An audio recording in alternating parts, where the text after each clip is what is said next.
The wife was anxious to get the chickens in the coop, so she went ahead and finished the coop while I was working on the trailer project. So what we're going to do is a little post-production video here to cover some of the things that I did after the last video that you saw. As you can see, the coop has been painted and doors have been put on. The chicken laying box is installed. Let's go over and take a look at some of these items close up. On the roof, you'll see there's some, you go to your local hardware store and you can pick up some roofing tiles. And all they were was placed on in layers and staggered, and then roofing nailed onto the rafters, and that's pretty easy. Took just about one pack. I have a few extra squares in case something tears or later on I have to replace something. So let's move in closer, take a closer look at what we did. As you can see, there's chicken wire wrapped around the base. And let's pause the camera and move in a little closer. On the doors, 15-inch doors, we put a bit of overlap on the plywood, and then as a white strip to cover the latch area. As you can see, it's just simple 2x2 framing, and then the plywood has been put on, and just some regular hardware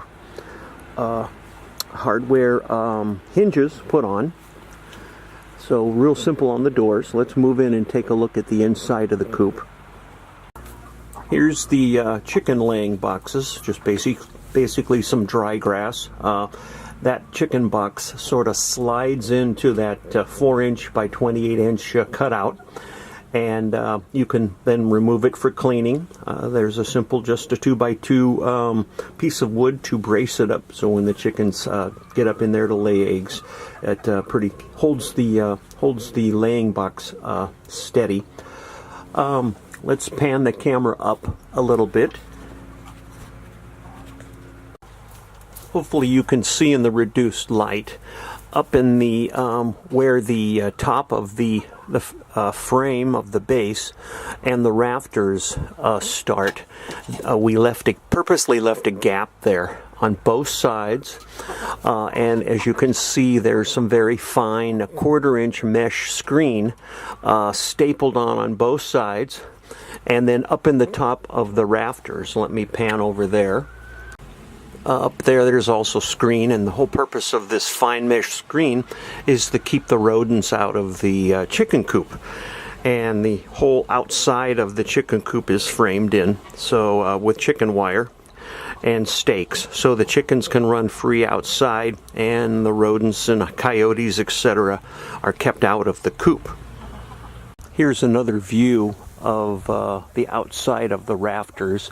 Again, at each end of the chicken coop, we left a gap, purposely left a gap, so any hot air that collects up in the top in the rafters can vent out, so it won't get very hot in the coop. I made a cardboard template and shaped one side to shape the rafter pieces, the triangle pieces there. So just simply cut that, put them there. So when you lay the cardboard on one side, we traced the wood out and then flipped it over the opposite side, cut the wood out for the other side, and then made minor adjustments to the cardboard for the opposite side of the chicken coop. So it makes it very easy to fill in the wood. Here's the side of the chicken coop with the slide-in chicken laying box, and as you can see, you can lift the lid, and again, this slides in and out for easy access and cleaning. There's some straw in there, but as you can see, you can go in and gather the eggs from the outside without having to go in and disturb the chickens. So I've done this in several of my chicken coops, and it seems to work quite well. And you just put this at a slight inclination so the eggs will roll back into the egg collection box. Here's a side shot of the rafters and the pitch on the roof, and you can see the exterior roofing paper or roofing tile up there. And it's overlapped, so you do it in sections so the gaps won't be all in the same line. So it's simply lay the tile up there, and then use roofing nails and tap them into the rafters. That's it. I've had another coop I've had over 10 years, and no leaks whatsoever. So that's pretty much for the chicken coop. Hopefully you'll enjoy the videos and use them to build your own.